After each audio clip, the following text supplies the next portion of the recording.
Okay, so we're going back to the basics because while I wanted to push you and bring more clarity around the importance of keeping your promises, there's actually a structure to the daily agreement card, and it's not something that I've taken lightly. If you have followed the journey of the DAC, you'll see that it's changed over time. And today I'm going to be talking about the first agreement, but it actually happens to be the last agreement that was added to the DAC, and that is the behavior agreement. This is also to be reminding you that this is the only agreement that there's going to be gray in giving yourself the win or the loss, because behaviors can't always be measured. Now, behavior agreements can range from don't hit the snooze button, read my book for 10 minutes, to be more cheerful with my kids. Like sometimes people hear behavior and they think of an actual, like maybe personality that they're bringing out. And that's okay too. But those are the ones that are going to be more in the gray area. But here's the deal. They're still important to put in there because for 2 years, I didn't even have a behavior agreement in there. And then, long story short, I started working with Nicole LePera. She's also known as the holistic psychologist on Instagram.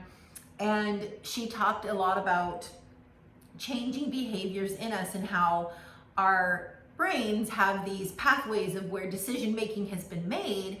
And in order to make change, it takes time. And so one of the practices she has is future self journaling, where every day you write in a future self journal of how you're going to show up, and you focus on one behavior that you want to work on. And her recommendation always is no less than 30 days per behavior, because for true change, let's say like you're an overreactive person. That was me. I did a future self journal entry for, I will not overreact. I had to do it for like 90 days because, truth be told, behavior change is hard. So this is why this is one that you can put on the card, that it's all about being better. So let's say that, for example, you actually put down there that, I want to be more cheerful with my kids. As long as you don't freaking flip out and really go completely the opposite, every little bit towards being more cheerful is a win in my book. Because what this does by writing this down is it brings intention, focus. What you focus on expands, will eventually come true for you. So it may feel like it's gray for a lot of time when you are giving yourself the win. That's okay. I really encourage that if there are behaviors or personality traits that you really do not enjoy about yourself, this is where you're going to put that in there, and it's going to make a big difference, because every little intention around that just brings more focus around it. But otherwise, the sky's the limit with the behavior. What are you hoping to do? Maybe it is to create my behavior agreement today is to create my new morning routine. My behavior agreement for today is to spend 20 minutes with my husband, one-to-one. So point being, you can do anything here. It all goes back to, go back to your little workbook.